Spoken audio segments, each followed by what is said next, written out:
Mga kababayan, aking taus-pusong pasasalamat sa lahat ng mga Pilipino na sumusuporta at nagmamahal kay dating Pangulong Rodrigo Duterte.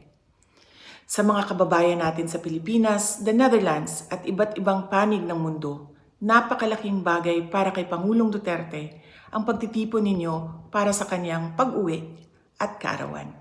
Maraming salamat at napapagaan nito ang mga hamon na hinaharap niya ngayon.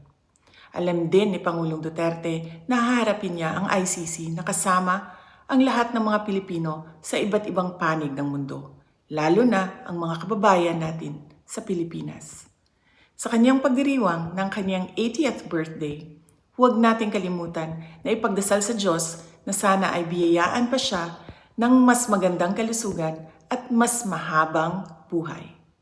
Hilingin din natin sa Diyos na sana ay makauwi na agad si Pangulong Duterte sa Pilipinas. Ang ating mga pagtitipon ay nagpapatunay ng lakas, tapang at paninindigan ng mga Pilipino. Sana ay magpatuloy din ang inyong suporta at pagmamahal sa ating dating Pangulo hanggang sa darating na halalan ng ating mga senador. Sa inyong kaisog suporta o pag-ampo, kami nagasandig o naghinaot nga atong makabot ang hustisya alang kang Rodrigo Duterte sa mga Pilipino ug sa atong nasod Pilipinas. Syukran.